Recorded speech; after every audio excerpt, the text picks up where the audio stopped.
Welcome in everyone to the Larsonland podcast. I'm your host, Sawyer Hill. I'm back after a short break last week. I was super sick, lost my voice, as Dylan said, but my co-host Dylan Bradshaw, he's here with me today. He filled in, did a fantastic job on last week's episode. Sorry I couldn't be here, but like I said, Dylan did a great job. And if you're new to the show, we come on here every single week and talk about all things involving the 2021 NASCAR Cup Series champion, Young Money, Kyle Larson. Today we have some not so good news to talk about with Kyle Larson. We kind of rushed getting this podcast out to you guys, but before we get to that, before we get to the Bubba Wallace and Kyle Larson incident at Las Vegas, I'd like to give a huge shout out to Tommy Compton and the folks down at Rick Hendrick Chevrolet down in Charleston, South Carolina. Those guys sent me over some pretty cool HendrickCars.com hats signed, I don't know if you can see it, by Kyle Larson, 2 hats. So huge thanks to those guys, Tommy Compton, and appreciate the support of the podcast and appreciate the hats again. So without further ado, Dylan, this race at Las Vegas, we're going to kind of go piece by piece, break it down, what happened with this incident, Kyle Larson and Bubba Wallace. I'm sure everybody's already saw it. Going to try and provide our analysis and what we just kind of think of the situation. So if you're watching on YouTube, right now we're going to show the video of the crash. So here it is. Kyle Larson kind of washes up the track, gets Bubba into the wall, and Bubba immediately retaliates with a hard hook into the right rear quarter panel of Kyle Larson's car. Dangerous incident here under green flag competition. And Dylan, what were your initial thoughts when you saw this take place? Yeah, I mean, obviously we saw Larson kind of sliding up the track on that turn, slowly closing in on Bubba. He didn't leave him a ton of room, but there still was a little bit of room. For him to make a decision whether or not he was going to lift or not, obviously didn't lift. That brought them together and they wrecked. Very dangerous after the contact. I mean, came in full throttle, 160 mile per hour into Larson's rear quarter panel, as you just said. Just very dangerous. I mean, just putting both drivers in danger, really. I mean, even Christopher Bell, who was kind of caught up into it there. If Christopher Bell was in a slightly different position, it could have been way worse for Larson. I mean, he could have collected him on the driver's side, and he could have had complete rear impact on the wall. But thankfully, it was just his back corner on his bumper. Still a hard hit nonetheless. I mean, driver coming in 160 full throttle. I mean, it's nothing to joke about. Yeah, so I'll kind of go back to that clip of the incident. Like you said, obviously, we're thankful that this impact into the wall wasn't a direct rear impact for Kyle Larson, more the side, because those rear impacts, we've seen it over the past couple of weeks and months. Drivers like Alex Bowman, Kurt Busch out of the car because of concussion-like symptoms and stuff due to those rear impacts. But beyond that, like you said, Christopher Bell, Toyota, not teammate of Bubba Wallace, but a playoff driver, a guy that's competing for a championship still, was caught up in this mess and really had nothing to do with it here, and could have been, if Larson slid up the track just a second sooner, a lot worse of an incident. Yeah, definitely. I mean, just going back to the safety aspect of it, I mean, these next-gen cars, we faced a lot of, safety challenges with it so far. Like you just mentioned, Bowman and Bubba's teammate, Kurt Busch, I mean, he was pretty much forced to retire, it seemed like, from full-time racing after, having concussion-like symptoms for so long. Had to pull out of playoffs. Bowman had to pull out of playoffs due to it. So, it's tough situation, there with the contact. It's kind of taking steps back as far as safety because, we see all these drivers advocating for, safety improvements in this next-gen car, and Bubba's one of those advocates. But, I mean, doing something that reckless like he did today at Las Vegas, it's not proving that he really shows too much care or consideration for the upcoming safety of and improvements for the next-gen car. So, unfortunately, that was not the end of the incident between Kyle Larson and Bubba Wallace. If you continue to watch on here on YouTube, Bubba Wallace started to approach Kyle Larson after they got out of the car and started to a little shoving and pushing match. Kyle Larson didn't really seem like he wanted any pieces of it. You could see shaking his head, kind of just, brushing it off. Classic Kyle Larson move. Really never see Kyle Larson get in fights or get involved in anything like this. But I think this was more of Kyle just not wanting to give Bubba the satisfaction that he wanted out of maybe Kyle throwing a punch back or something like that, Dylan. Were you surprised to see Bubba, take this to another level after, already taking big action on the track with the car? Yeah, for sure. I mean, we've seen a ton of incidents this year already between drivers. I don't know, Logano and Byron at Darlington, even Byron and Hamlin recently, where he kind of bumped him and pushed him out under caution.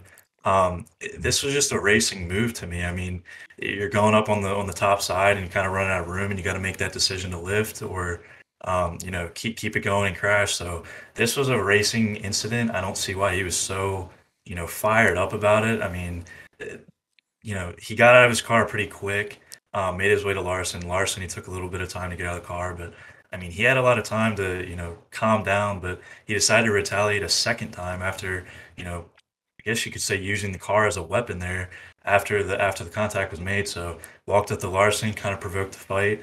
He definitely wanted something out of him, but Larson, he's a classy guy. He respects the other drivers and he respects the sport. Didn't retaliate, just kind of let it happen, wait for a NASCAR official to, pull them apart, and that was pretty much the end of that altercation. Absolutely, and I kind of wanted to ask you. Well, first, before I ask you a question, we do have another angle of this accident, or this actually the fight part of the accident, that I want to show everybody. This comes from Sasscat, a user on Twitter. You can really see in this video how hard Bubba Wallace pushed Kyle on that initial shove outside of the car. I mean, from the NBC camera angle, I don't think it really did much justice for the shove. Bubba kind of slipped on the grass a little bit, and Kyle took a hard shove to the back and right into that left rear part of the car. Kyle's definitely gotta be feeling that on his backside tonight and tomorrow. I know that's gotta be uncomfortable for him. Dylan, that's just big time shove there. Like I said, doesn't show it much on the NBC camera angle that everybody saw. But again, if anybody's watching this on Apple Podcasts, I highly recommend go on Twitter, Sasscat, and look this clip up. We'll link it in the description of the YouTube version, because this definitely is an angle that shows a lot more. Yeah, the NBC one, it definitely did not look as bad. That angle definitely shows he pretty much used all of his power to push Larson. Like you said, he pushed him in that back panel where, the quarter panel was kind of pried up from the damage. So, I mean, that could have hurt more. And going back to the safety, I mean, who knows? Larson could have had concussion-like symptoms when he got out of the car, and a guy just comes up and shoves him that hard. I mean, that's just another bad thing as far as safety is concerned. So, again, not really sure why he retaliated 2 times over an incident that was racing incident. It was nothing dirty. There was really no ill intent there, so not sure what's running through his mind. Right, and like you said, that's one of the things I really don't understand from this whole situation, I guess, is the fact that Bubba had to not only retaliate once. I mean, he was pissed off about the incident on the track. Kyle ran him high, and neither of the guys lifted, and that's kind of a racing deal, like you said. Obviously, I think Kyle more so, I guess you could say, in the wrong than what Bubba would be from the racing side of things. But I think one retaliation is like warranted, but not once you hit that guy and take your car and his car out of the race, I don't think there's much, like, you're not doing much by going down there and trying to fight the guy after the fact. I mean, for me, I know Kyle Larson's not that type of guy to go start a fight, but other drivers, if Bubba did that to somebody else out there, when they took them out, they'd be getting out of the car going to go fight Bubba after that. And Kyle, I mean, Kyle was done with it at that point. I don't think Kyle was really even gonna. He might have said something to Bubba after the fact, but it wasn't gonna get physical by any means. But Dylan, I know a lot of fans wanted to see Kyle kind of, come on, let's see him put some hands on him, but I know Kyle's not that type of guy overall, and I think this really what it does is for younger fans and drivers, it sets a good example. I mean, Kyle, he's the type of guy where he doesn't usually say anything bad about his competitors, and he kind of tries to keep everybody pretty happy, and I think. Same thing goes for here with this situation. Kyle really never wants to pick a fight, and he even when getting hands thrown at him, he kind of stood back and said, "Look, I'm not going to do it." Yeah, I mean, we've seen it a lot of times during like his post-race interviews. He's very humble. He doesn't, instantly point fingers and say this guy did this guy did what. He instantly says what he did wrong, what he thinks he did wrong.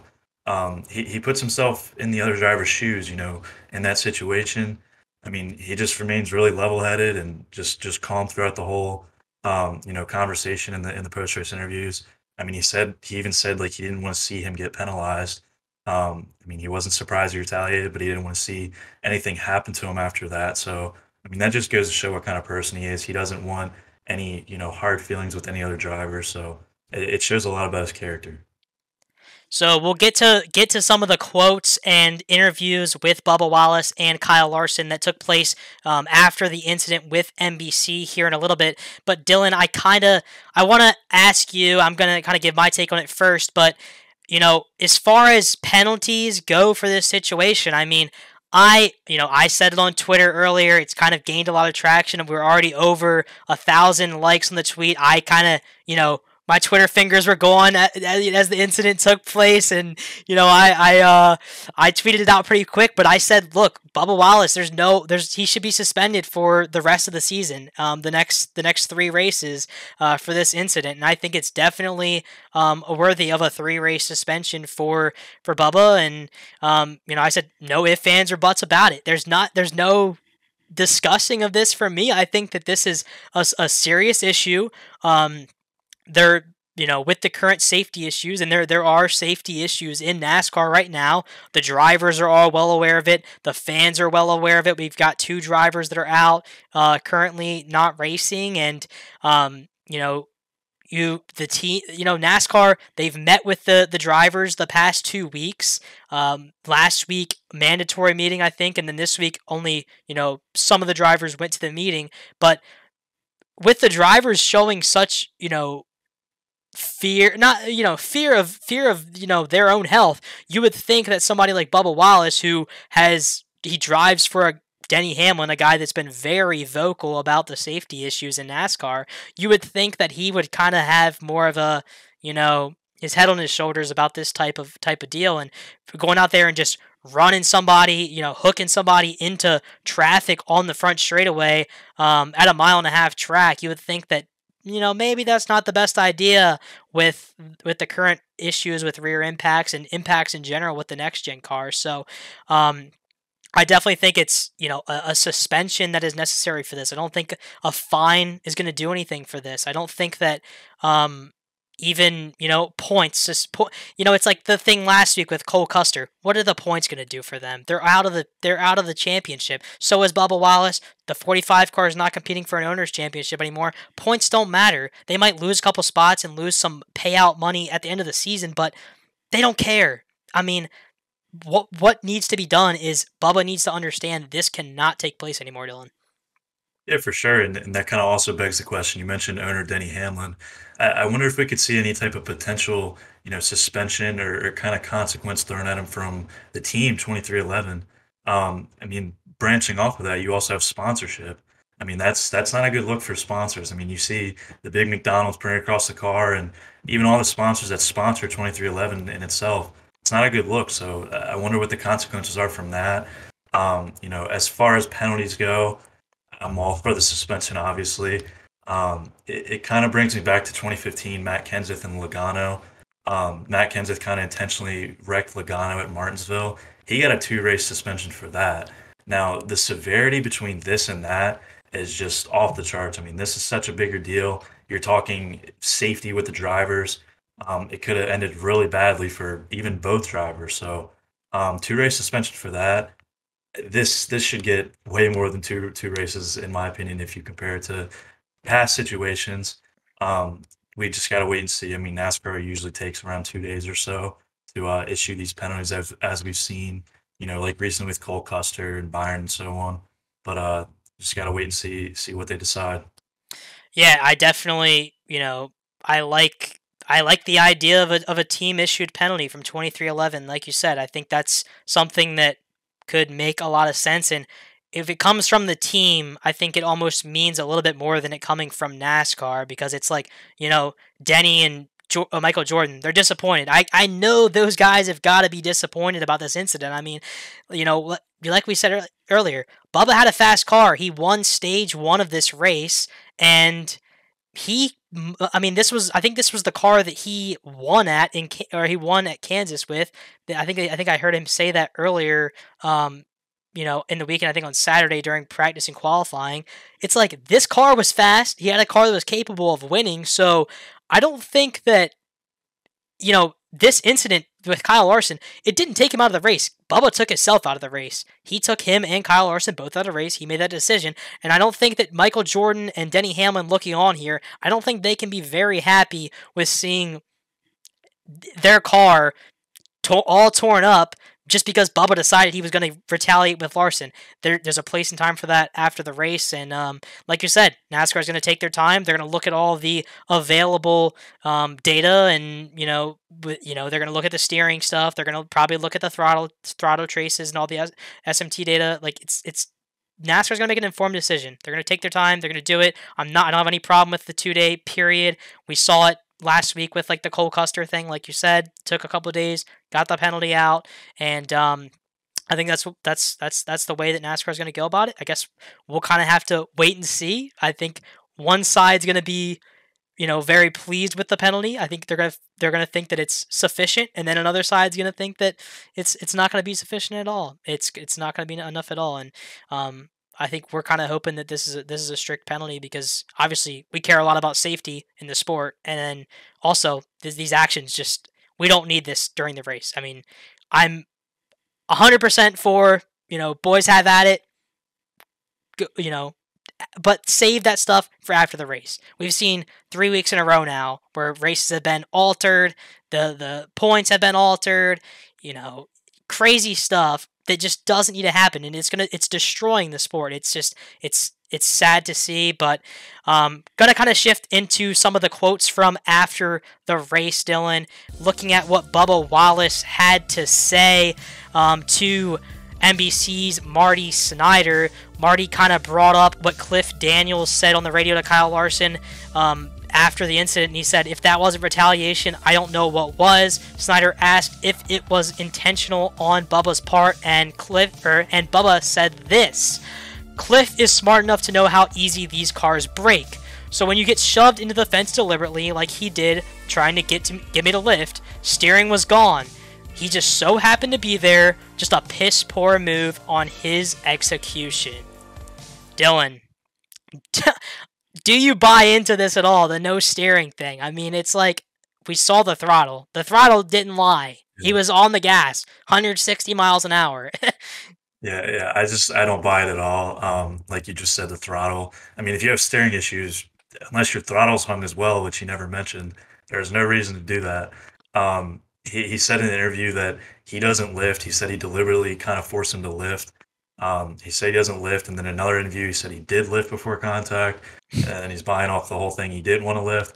I don't know what the thing is happening there. He clearly, went into the throttle there right before impact, 160 mile per hour, hooked him. Just a terrible incident, complete lack of concern for safety. I don't buy the whole steering thing. Me either. So here is what Kyle Larson had to say after the incident. Again, with Marty Snyder of NBC, kind of just asking Larson if the retaliation surprised him, and Larson said, no, it didn't surprise me. I obviously made an aggressive move into turn 3. He had a reason to be mad, but his race wasn't over until he retaliated. Just aggression turned into frustration. Larson went on to say, I think with everything that's been going on recently with head injuries, I don't think it was all probably the right thing to do, but we've all done it. I have let the emotions get the best of me. He'll know he made a mistake and will think twice about it next time.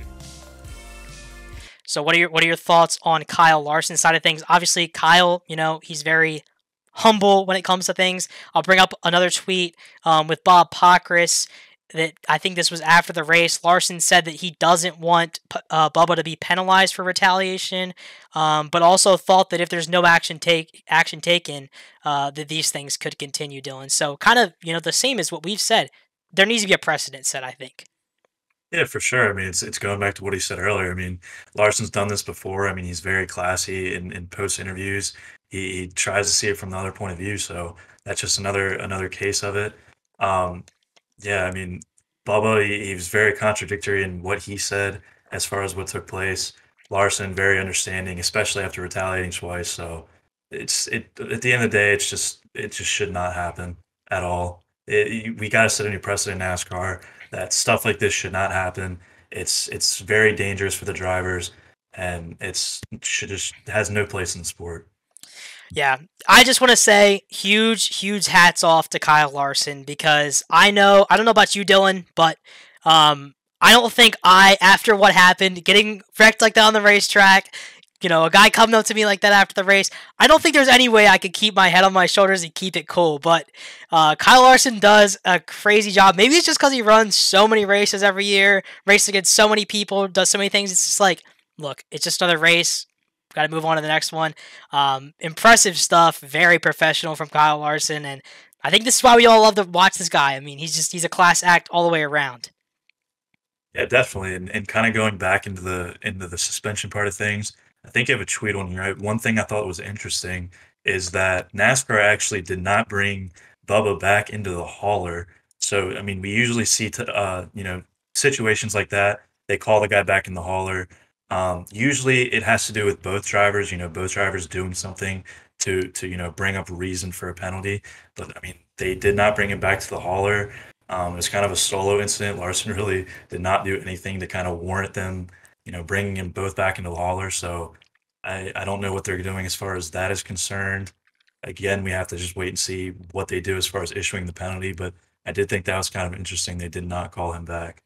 Yeah, and thanks to Dustin Long of NBC, NASCAR NBC, for that tweet that we talked about. And yeah, like you said, usually those incidents are kind of two-driver incidents, bring them back to the hauler and kind of sort things out. But, there was nothing intentional from Kyle Larson's part in this incident. Like we said, it was a racing deal on his side, and then Bubba took it to another level. So, just an unfortunate race at Las Vegas. Unfortunately, not much else to talk about as far as that race goes from a Kyle Larson side of things. Joey Logano did pick up the race win at the end of the day and lock himself into the round of 4. Congratulations to that team. They definitely earned it out there today.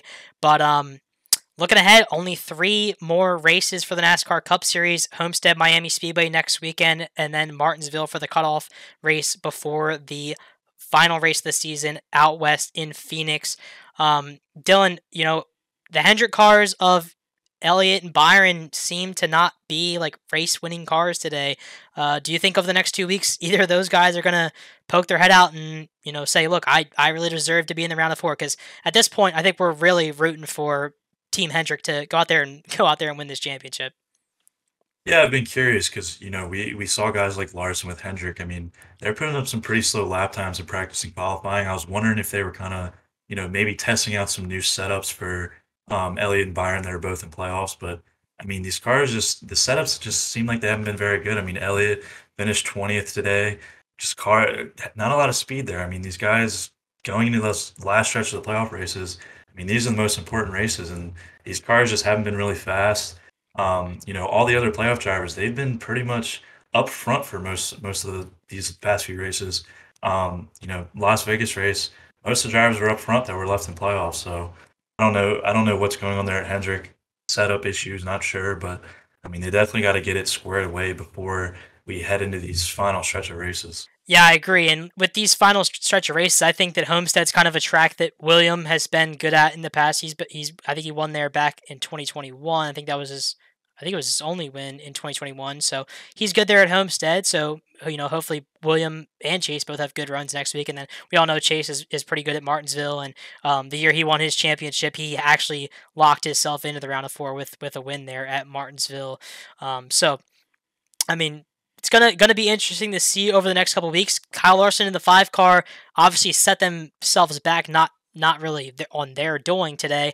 In the owners championship, they're still in the round of 8 in the owners playoffs. So a win over the next 2 weeks for Kyle Larson can lock that 5 car into the final 4 for the owners championship. I know everybody's not so excited about that one. Kind of a stinker, the owners championship, but hey, it's something, maybe Kyle Larson could be back-to-back owners championships for Rick Hendrick and Jeff Gordon there at Hendrick Motorsports. So, Dylan, other than that, I think we had one dirt race this week, 411 Motor Speedway, kind of a stinker as well. Flow Racing Night in America, Jimmy Owens. Obviously, Jimmy Owens won that race last year, dominated it last year. Kyle, I think, finished 7th or 8th in the 2021 edition of that race, and this year ended up finishing 12th. I think he started 8th or 9th and just kind of fell back, hard to pass. But that's one of Jimmy Owens' home tracks, and he tore it up, dominated. Yeah, definitely. I mean, not too much to comment on there. Once he took the lead there early, it was just his race from there. Follow the leader. Hard to pass. Cars couldn't really catch up. That's pretty much sums it up. Started, I think, like you said, 9th, finished 12th. So, we're starting to see him back in the late model a little bit. We took that long stretch of races between Fairbury where he didn't race. Came back, won Hillbilly 100, and then he had that race. So, hopefully he keeps it up here in the late model. That's favorite thing that he races as far as I'm concerned. So hopefully we see him in that more. Yeah, schedule's kind of slowing down for everything over the past week or so. The Lucas Oil Late Model Dirt Series wrapped up their competition at Portsmouth for the Dirt Track World Championships on Friday and Saturday. Huge congratulations to 19-year-old Garrett Smith. He led all 100 laps of that race. It was caution-filled. Huge win for him. He got emotional in victory lane, but I know he's been beating on the door of picking up a big time win, $100,000 to him and that team, and that's going to be huge for them going into next season. I think the World of Outlaws late models have 3 more before they get to the World Finals or the down there at Charlotte. I don't know if a couple people have asked if Kyle's going to be running down there at Charlotte with, the World of Outlaws sprint cars and late models. I think that weekend is the same weekend as the Phoenix NASCAR weekend. So maybe, Wednesday, Thursday, Friday, we could see him there potentially. I don't know, but would be interesting to see. With Kyle not competing for a driver's championship this year, maybe he runs some of that stuff. We would definitely love to see it. But other than that stuff, there are, I think, 2 more Castrol Flow Racing Night America Series races. Those are both after Phoenix. So there is some more late model stuff coming up after the NASCAR season comes to a close. All that California midget stuff, we'll keep our eye on that and see if Kyle Larson makes the trip out there and runs his 1K or 01 midget, whichever one it is, out there in California. And this weekend, our eyes are on the National Open at Williams Grove. The makeup race is on Saturday night. I am doubtful that Kyle Larson will be there, but I am also hopeful because, if Kyle's there, I'll be there at the track to cover it for everyone. But with that being said, I think that's pretty much everything for today's show. Definitely a big show today, a lot to talk about. But Dylan, did you have any final thoughts for today? Should pretty much sum it up. Been a while since we've been in a track. I'm hoping for some races that I can go to. In Florida now, so I'm looking forward to him running some races here at the end of the year, beginning of next year. So just really want to get an on location video out there. Those always do well. So hopefully we get a race that one of us can go to here in the near future. Yeah, I feel like we've been kind of lacking on some of the content recently, but racing season's starting to slow down a little bit, and football and other stuff's picking up, unfortunately. But we're not going to stop throughout the off season. We're gonna keep everybody up to date on all things Kyle Larson here on the YouTube channel, on Apple Podcast, Instagram, Facebook, Twitter, anywhere you can find us. We're going to be working on some pretty cool stuff over the off season, improving our content on all of our social media channels, our podcast as well. We have some cool things planned, and hopefully, like we've talked about in the past, get some more guests on here next year. Our goal: get Kyle Larson on here. Get some media access to NASCAR races. We're working hard on that stuff, and it's all because of the support that you guys give us week in and week out. So thanks again, everyone, for tuning in and listening to the show. We'll be back again on here next week at some point to recap the racing from Homestead Miami Speedway and anything else that Kyle Larson may participate in. If you're watching this video on YouTube, please don't forget to like this video and subscribe. And if you're listening on Apple Podcasts, please follow this podcast so you don't miss a thing. Have a great rest of the week, everyone, and enjoy the on-track action at the Homestead Miami Speedway. We will see you in the next episode.